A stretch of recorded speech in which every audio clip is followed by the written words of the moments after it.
Hey guys, welcome back to my channel. ഇന്നത്തെ വീഡിയോയിൽ നമ്മൾ നോക്കാൻ പോകുന്ന പല ഗേൾസ് അല്ലെങ്കിൽ ഫീമെയിൽസ് ഫേസ് ചെയ്യുന്ന ഒരു ഹോർമോണൽ കണ്ടീഷനായ PCOD അല്ലെങ്കിൽ പോളിസിസ്റ്റിക് ഒവേറിയൻ ഡിസീസിനെ പറ്റിയാണ്. പീരിയഡ്സ് ഇറഗുലർ ആണോ? വെയിറ്റ് കൂടുന്നുണ്ടോ? ഫേസിൽ പിമ്പിൾസ് അല്ലെങ്കിൽ ഫേഷ്യൽ ഹെയർ ഗ്രോത്ത് ഉണ്ടോ? അതുപോലെ പ്രഗ്നൻസി ഡിലേ ആവുന്നുണ്ടോ? എന്നാൽ ഇതിന്റെ ഒക്കെ ഒരു റീസൺ PCOD ആവും.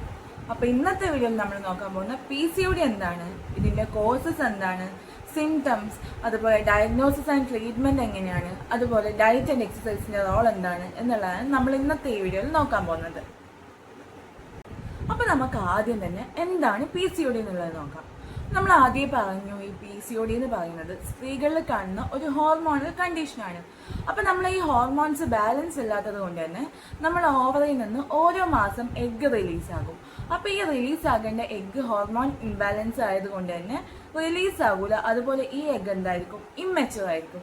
അപ്പൊ ഈ റീസൺസ് കൊണ്ട് തന്നെ നമ്മളെ പീരീഡ്സ് എന്താകും, ഇറഗുലർ ആകും. അതുപോലെ നമ്മളെ ഓവറിയിൽ നമുക്ക് ചെറിയ ചെറിയ മൾട്ടിപ്പിൾ ഫോളിക്കിൾസും കാണപ്പെടും. അപ്പൊ നമ്മൾ സിമ്പിളായിട്ട് പറയുകയാണെങ്കിൽ PCOD എന്നത് നമ്മൾ ഓവറിലുള്ള ഹോർമോൺസ് നോർമലായിട്ട് ചെയ്തു വരുന്ന, അതിന്റെ വർക്ക് ചെയ്യാതെ വരുന്ന ഒരു അവസ്ഥയാണ് ഈ PCOD എന്ന് വെച്ച് കഴിഞ്ഞാൽ. അപ്പൊ നമ്മൾ ഓരോ മന്ത് റിലീസ് ആവുന്ന എഗ് എന്താവില്ല, റിലീസും ആകൂല. അപ്പൊ ഇതാണ് സിമ്പിളായിട്ട് നമ്മൾ PCOD എന്നത് എന്താന്ന് വെച്ച് കഴിഞ്ഞാൽ. അതുകൊണ്ട് irregular periods, weight gain, hormonal imbalance, facial pimple, facial hair growth, hair fall, ഇതുപോലെയുള്ള സിംറ്റംസ് നമുക്ക് കാണപ്പെടും. അപ്പൊ അടുത്തതായിട്ട് നമുക്ക് എന്തുകൊണ്ട് PCOD ഉണ്ടാകുന്നത് അല്ലെങ്കിൽ ഇതിന്റെ കോസസ്. അപ്പൊ ഒന്നാമത്തെ കോസാണ് ഹോർമോണൽ ഇംബാലൻസ്. അപ്പൊ ഹോർമോണൽ ഇംബാലൻസ് എന്ന് വെച്ച് കഴിഞ്ഞാൽ നമ്മളെ ബോഡിയിൽ ഹോർമോൺസ് എന്ന് പറയുന്ന കെമിക്കൽ മെസ്സഞ്ചേഴ്സ് ഉണ്ട്. അപ്പൊ ഈ ഹോർമോൺസ് പ്രോപ്പറായിട്ട് വർക്ക് ചെയ്യാതെ വരുന്ന അവസ്ഥയാണ് നമ്മൾ ഹോർമോണൽ ഇംബാലൻസ് എന്ന് പറയുന്നത്. അപ്പൊ അടുത്ത കോസാണ് ആൻഡ്രോജൻ ഹോർമോൺ കൂടുന്നത്. അപ്പൊ ഈ ആൻഡ്രോജൻ ഹോർമോൺ എന്ന് പറയുന്നത് ഒരു മെയിൽ ഹോർമോൺ ആണ്. അപ്പൊ ഈ മെയിൽ ഹോർമോൺ എന്തായാലും ഫീമെയിൽസിന്റെ ബോഡിയിൽ ചെറിയൊരു എമൗണ്ടിൽ ഈ മെയിൽ ഹോർമോൺ കാണപ്പെടുന്നുണ്ട്. അപ്പൊ ഈ PCOD ഉള്ള പേഷ്യൻസിൽ നോക്കുകയാണെങ്കിൽ ഈ ആൻഡ്രോജൻ എന്ന് പറഞ്ഞ ഹോർമോണിന്റെ അളവ് കുറച്ചുകൂടെ കൂടുതലായിരിക്കും. അതുകൊണ്ടാണ് നമ്മളെ ഫേസിൽ ഫേഷ്യൽ ഹെയർസ്, അതുപോലെ തന്നെ ഹെയർ ഫോള്, ഇതൊക്കെ കാണപ്പെടുന്നത്. അപ്പൊ മൂന്നാമത്തെ കോസാണ് ഇൻസുലിൻ റെസിസ്റ്റൻസ്. അപ്പൊ നമ്മുടെ ബോഡി ഇൻസുലിൻ പ്രോപ്പറായിട്ട് യൂസ് ചെയ്യുന്നില്ലെങ്കിൽ നമ്മുടെ ബോഡിയിലെ ബ്ലഡ് ഷുഗർ എന്താകും, ഇൻക്രീസ് ആകും. അപ്പോഴാണ് നമ്മൾ ഈ ആൻഡ്രോജൻ ഹോർമോൺ പ്രൊഡ്യൂസ് ചെയ്യുന്നത്. അപ്പൊ അടുത്ത കോസാണ് ജെനറ്റിക്സ്.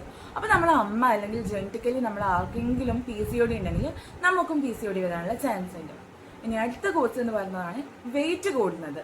അപ്പൊ നമ്മൾക്ക് ഓവർ വെയിറ്റ് അല്ലെങ്കിൽ ഒബീസ് ആയിട്ടുള്ള ഒരു പേഷ്യന്റ് ആണെങ്കിൽ നമുക്ക് PCODന്റെ സിംറ്റംസ് കൂടുതലായിട്ട് കാണപ്പെടാം. അപ്പൊ നമ്മളെ അവസാനത്തെ കോഴ്സാണ് ലൈഫ് സ്റ്റൈൽ. ഇതിൽ എക്സസൈസ് കുറവ്, അൺഹെൽത്തി ഫുഡ് ഹാബിറ്റ്സ്, സ്ട്രെസ്, ഉറക്ക കുറവ് പോലെയുള്ള അൺഹെൽത്തി ആയിട്ടുള്ള ലൈഫ് സ്റ്റൈൽ ഹാബിറ്റ്സും PCODനെ ബാധിക്കാം. ശ്രദ്ധിക്കേണ്ട കാര്യം എന്ന് വെച്ചാൽ ഇതിൽ എല്ലാ സിംറ്റംസും ഒരുപോലെ വർക്ക് ചെയ്യുമ്പോഴാണ് നമുക്ക് PCOD വരുന്നത്. അല്ലാണ്ട് ഒരൊറ്റ സിംറ്റം ഉണ്ടെന്ന് വെച്ചാൽ നമുക്ക് PCOD ഉണ്ടാവണമെന്നില്ല. അപ്പൊ അടുത്തതായിട്ട് നമുക്ക് ഇതിന്റെ സിംറ്റംസ് എന്താണെന്ന് നോക്കാം. അപ്പൊ ഫസ്റ്റ് വരുന്നതാണ് മെൻസ്ട്രൽ പ്രോബ്ലംസ്. ഇതിലാണ് ഇറഗുലർ പീരീഡ്സ്, ഹെവി ബ്ലീഡിങ്, അതുപോലെ ചിലപ്പോൾ ലൈറ്റ് ബ്ലീഡിങ്, അതുപോലെ പെട്ടെന്ന് പീരീഡ്സ് സ്റ്റോപ്പായി പോകുന്ന അവസ്ഥ. പിന്നെയുള്ള ഒരു പ്രോബ്ലമാണ് ഓവുലേഷൻ പ്രോബ്ലം. ഓവുലേഷൻ പ്രോബ്ലം എന്ന് വെച്ച് കഴിഞ്ഞാൽ നമ്മുടെ എഗ് റിലീസ് റെഗുലർ അല്ലാത്ത അവസ്ഥ, അതുപോലെ തന്നെ പ്രഗ്നൻസി ഡിലേ ആകുന്ന ഒരവസ്ഥയാണ് ഈ ഓവുലേഷൻ പ്രോബ്ലമിൽ വരുന്നത്. അതുപോലെ വെയിറ്റ് ഗെയിൻ, എസ്പെഷ്യലി നമ്മുടെ ടമ്മി ഏരിയയിൽ ഫാറ്റ് ഇൻക്രീസ് ആവും. പിന്നെ ആക്നെ, അതുപോലെ ഫേഷ്യൽ ഹെയർ ഗ്രോത്ത്, പിന്നെ ഹെയർ ഫോള്. ഈ ഹെയർ ഗ്രോത്ത് കൂടുതലായിട്ട് നമ്മളെ മെയിൽ പാറ്റേണിൽ നമ്മൾ എന്താ പറയുക, ലിപ്സിന്റെ മുകളിലായിട്ട് ചെസ്റ്റിലൊക്കെ ആയിരിക്കും നമ്മളെ ഹെയർ ഗ്രോത്ത് നമുക്ക് കാണപ്പെടുക. അതുപോലെ നമ്മളെ കഴുത്തിലും ആംപിറ്റിലും ഗ്രോയിൻ ഏരിയയിലൊക്കെ ഡാർക്ക് പിഗ്മെന്റേഷൻ ഉണ്ടാവുക, സ്ട്രെസ്, ആൻസൈറ്റി, ഡിപ്രഷൻ പോലെയുള്ള മൂഡ് സ്വിങ്സ് ഉണ്ടാകുക, എത്ര ഡയറ്റ് എടുത്തിട്ടും നമുക്ക് വെയിറ്റ് കുറയാത്ത അവസ്ഥ, അതുപോലെ ഉറക്കക്കുറവ്, ഇതൊക്കെയാണ് ഇതിന്റെ സിംറ്റംസ്. അതുപോലെ ഇതിന്റെ കോംപ്ലിക്കേഷൻസ് എന്തൊക്കെയാണെന്ന് നോക്കിക്കഴിഞ്ഞാൽ infertility, diabetes, cholesterol, high BP, fatty liver, heart ഡിസീസിന്റെ റിസ്ക് വരാം. അതുപോലെ തന്നെ നമ്മളെ എൻഡോമെട്രിയൽ ഹൈപ്പർപ്ലാസിയ, അതായത് നമ്മളെ ഗർഭപാത്രത്തിന്റെ ഉള്ളിലുള്ള ലൈനിങ് ഇല്ലേ, അതിന് വരുന്ന തടിപ്പ്, അതുപോലെ നമ്മൾ പ്രോപ്പറായിട്ട് ട്രീറ്റ്മെന്റ് എടുത്തില്ലെങ്കിൽ ഈ എൻഡോമെട്രിയൽ ക്യാൻസറും വരാൻ ചാൻസ് ഉണ്ട്. അപ്പൊ ഈ PCOD എന്താണെന്ന് എനിക്ക് മനസ്സിലാവുന്ന ഒരു റിയൽ ലൈഫ് എക്സ്പീരിയൻസ് പറഞ്ഞത്. അപ്പൊ എൻ്റെ ഒരു വളരെ ക്ലോസസ്റ്റ് ആയിട്ടുള്ള ഒരു ഫ്രണ്ട് ഉണ്ട്. അപ്പോൾ കുറേ കൊല്ലങ്ങളായിട്ടെന്ന് പറയാം, കുറേ കൊല്ലങ്ങളായിട്ട് ഇവിടെ ഈ PCOD കാരണം സ്ട്രഗിൾ ചെയ്യുന്നത് ഞാൻ കണ്ടിട്ടുണ്ട്. ഇന്ന മന്ത് ഒരിക്കലും പീരീഡ്സ് ആവുന്നതിന് ഒരു 2 ടൈംസ് പീരീഡ്സ് ആവുക, സഹിക്കാൻ പറ്റാത്ത വയറുവേദന, അതുപോലെ ബോഡി വീക്കായി പോവുക, ഇതൊക്കെ സഹിക്കാൻ പറ്റാണ്ട് ഹോസ്പിറ്റലിൽ കൊണ്ടുപോകേണ്ട അവസ്ഥ വരെ ഉണ്ടായിട്ടുണ്ട്. ഈ PCOD നമ്മുടെ ഫിസിക്കൽ ഹെൽത്തിനെ മാത്രമല്ല നമ്മളെ മെൻ്റൽ ഹെൽത്തിനെ ഇത് നല്ലപോലെ എഫക്റ്റ് ചെയ്യും. ഈ ഹോർമോണൽ ഇംബാലൻസ് കാരണം mood swings, irritability, depression, anxiety, വെറുതെ ഇരിക്കുമ്പോൾ സങ്കടം വരിക, അതുപോലെ തളർന്നു പോവുക, ഇങ്ങനെയൊക്കെ ഉണ്ടാവും. പക്ഷേ ഈ PCOD ഉള്ള എല്ലാ പേഷ്യൻസും ഇതുപോലെയുള്ള സിംറ്റംസ് എക്സ്പീരിയൻസ് ചെയ്യണമെന്നില്ല. ചിലർക്ക് ഹെവി ബ്ലീഡിങ് ആയിരിക്കും, ചിലർക്ക് വെയിറ്റ് കൂടുന്നതായിരിക്കും, ചിലർക്ക് ആക്നെ അല്ലെങ്കിൽ ഫേഷ്യൽ ഹെയർ ഗ്രോത്ത്.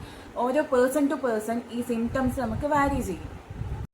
അപ്പോൾ ഇതുപോലെയുള്ള സിംറ്റംസ് നമുക്ക് ഫീൽ ചെയ്ത് കഴിഞ്ഞാൽ നമ്മൾ ഇഗ്നോർ ചെയ്യാണ്ട് പെട്ടെന്ന് തന്നെ നമ്മൾ ഒരു ഗൈനക്കോളജിസ്റ്റിനെ കൺസൾട്ട് ചെയ്യാം. അപ്പോൾ പെട്ടെന്ന് തന്നെ നമുക്ക് ഡയഗ്നോസിസും ട്രീറ്റ്മെൻറ്റും കിട്ടിക്കഴിഞ്ഞ് കഴിഞ്ഞാൽ ഇതിൻ്റെ സിംറ്റംസിനും അതുപോലെ തന്നെ ഇത് കൺട്രോൾ ചെയ്യാനും വേണ്ടിയിട്ട് ഇത് നല്ലപോലെ നമ്മളെ ഹെൽപ്പ് ചെയ്യും. അടുത്തായിട്ട് ഇതിൻ്റെ ഇൻവെസ്റ്റിഗേഷൻ മെത്തേഡ് അൾട്രാസൗണ്ട്, അതായത് പെൽവിക് അൾട്രാസൗണ്ട് ചെയ്ത് കഴിഞ്ഞാൽ നമുക്ക് മൾട്ടിപ്പിൾ ആയിട്ടുള്ള കുറേ ഫോളിക്കിൾസ് കാണാൻ പറ്റും. പിന്നെ ബ്ലഡ് ടെസ്റ്റിൽ വരുന്നതാണ് TSH, prolactin, vitamin D, lipid profile, അതുപോലെ LH, FSH ഒക്കെയാണ് ഇതിൻ്റെ ഇൻവെസ്റ്റിഗേഷൻ മെത്തേഡിൽ വരുന്നത്.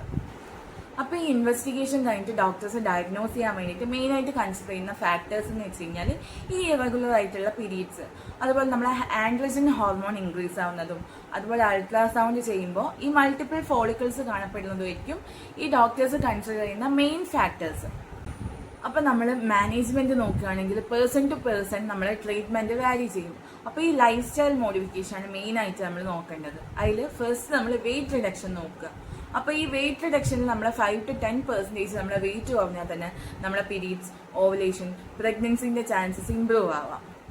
അതുപോലെ മെഡിക്കേഷൻസ് നമ്മൾ ഡോക്ടർ പ്രിസ്ക്രൈബ് ചെയ്ത മെഡിസിൻസ് തന്നെ യൂസ് ചെയ്യുക. സെൽഫ് മെഡിക്കേഷൻ നമ്മൾ അവോയ്ഡ് ചെയ്യുക. അടുത്തതാണ് ഡയറ്റ്. ഒരു ബാലൻസ്ഡ് ആയിട്ടുള്ള ഡയറ്റ് നമ്മൾ ഫോളോ ചെയ്താൽ തന്നെ നമ്മളെ വെയിറ്റ് റിഡക്ഷനും അതുപോലെ ഹോർമോൺസ് ബാലൻസ് ചെയ്യാൻ വേണ്ടിയിട്ടും ഇത് ഹെൽപ്പ് ചെയ്യും. അപ്പോൾ ഇതിൽ നമ്മൾ ഇൻക്ലൂഡ് ചെയ്യേണ്ട ഫുഡാണ് പ്രോട്ടീൻ റിച്ച് ഫുഡ്, അതായത് egg, fish, dal, paneer, chicken, ഇതുപോലെയുള്ള പ്രോട്ടീൻ റിച്ച് ഫുഡ് നമ്മൾ ഇൻടേക്ക് ചെയ്താൽ തന്നെ നമ്മളെ വിശപ്പ് കൺട്രോൾ ചെയ്യാനും നമ്മളെ മെറ്റബോളിസം ബൂസ്റ്റ് ചെയ്യാൻ വേണ്ടിയിട്ടും ഇത് ഹെൽപ്പ് ചെയ്യും.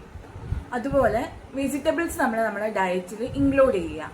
ഫൈബർ കൂടുതലുള്ള വെജിറ്റബിൾസ് ചൂസ് ചെയ്യാൻ നോക്കുക. അതുപോലെ ഫ്രൂട്ട്സ് നമ്മൾ അളവിൽ ജ്യൂസ് ആയിട്ട് ഇൻടേക്ക് ചെയ്യാണ്ട് നമ്മൾ ഹോൾ ഫ്രൂട്ട് കഴിക്കാൻ വേണ്ടിയിട്ട് ശ്രമിക്കുക. അതുപോലെ whole grains and millets include ചെയ്യുക. ഹെൽത്തി ഫാറ്റ്സ് നമ്മുടെ ഫുഡിൽ ഇൻക്ലൂഡ് ചെയ്യുക. വാൾനട്ട് അല്ലെങ്കിൽ ബദാംസ് പോലെയുള്ള nuts, chia seed, flax seed, pumpkin seed, പിന്നെ ഹെൽത്തി ആയിട്ടുള്ള ഓയിലും നമുക്ക് യൂസ് ചെയ്യാം. പിന്നെ നമ്മൾ അവോയ്ഡ് ചെയ്യേണ്ട ഫുഡ് എന്ന് വെച്ച് കഴിഞ്ഞാൽ നമ്മൾ junk food, soft drinks, packet food, അതുപോലെ അൺഹെൽത്തി ആയിട്ടുള്ള ഫുഡൊക്കെ നമ്മൾ അവോയ്ഡ് ചെയ്യാം. അപ്പോൾ അതുപോലെ നമ്മൾ ലൈഫ് സ്റ്റൈൽ മോഡിഫിക്കേഷൻ നോക്കുകയാണെങ്കിൽ 7 to 9 hours നമ്മൾ ഉറങ്ങണം. അതുപോലെ സ്ട്രെസ് മാനേജ് ചെയ്യണം. മെഡിറ്റേഷൻ, യോഗ, ബ്രീത്തിങ് എക്സസൈസ് പോലെയുള്ള എക്സസൈസ് ഒക്കെ ചെയ്തിട്ട് നമ്മൾ സ്ട്രെസ് മാനേജ് ചെയ്യണം. അടുത്തതായിട്ട് നമുക്ക് എക്സസൈസ് നോക്കാം. എക്സസൈസ് ചെയ്യുന്നതിൻ്റെ മെയിൻ ആയിട്ടുള്ള ഗോൾ എന്ന് വെച്ച് കഴിഞ്ഞാൽ നമ്മളെ ഫിസിക്കൽ ഫിറ്റ്നസ് ഇംപ്രൂവ് ചെയ്യുക, weight reduction, hormonal balance improve ചെയ്യുക, അതുപോലെ നമ്മുടെ മെൻ്റൽ ഹെൽത്തും ഇംപ്രൂവ് ചെയ്യാൻ വേണ്ടി ഇത് ഹെൽപ്പ് ചെയ്യും. അപ്പോൾ ആദ്യം തന്നെ എയറോബിക് എക്സസൈസ്, അതിൻ്റെ അണ്ടറിൽ വരുന്നതാണ് വാക്കിംഗ്, ജോഗിങ്, സൈക്ലിംഗ്, സ്വിമ്മിങ് ഒക്കെ. ഇത് നമ്മൾ ഒരു 5 days per week ഒരു 30 to 60 minutes ഡ്യൂറേഷനിൽ നമ്മൾ എന്തായാലും ഈ എയറോബിക് എക്സസൈസ് ചെയ്യുക. അപ്പോൾ അടുത്തതായിട്ട് സ്ട്രെങ്തനിങ്. ഈ സ്ട്രെങ്തനിങ് നമുക്ക് 2 to 3 days per week ചെയ്യാം. അതായത് നമുക്ക് വാൾ പുഷപ്പ്, ലഞ്ചസ്, സ്ക്വാട്ട്, ഇതുപോലെയുള്ള എക്സസൈസ് നമുക്ക് 2 to 3 days per week ചെയ്യാം. ഇത് നമ്മളെ മെറ്റബോളിസം ഇംപ്രൂവ് ചെയ്യാൻ വേണ്ടി ഹെൽപ്പ് ചെയ്യും. അതുപോലെ കോർ സ്ട്രെങ്തനിങ് എക്സസൈസ്, അതായത് ഈ പ്ലാങ്ക്, അതുപോലെ ബ്രിഡ്ജസ് ഒക്കെയാണ് ഈ കോർ സ്ട്രെങ്തനിങ്ങിൽ വരുന്നത്. അപ്പം ഇതും ചെയ്ത് കഴിഞ്ഞാൽ നമ്മളെ മെറ്റബോളിസം ഇംപ്രൂവ് ആവും.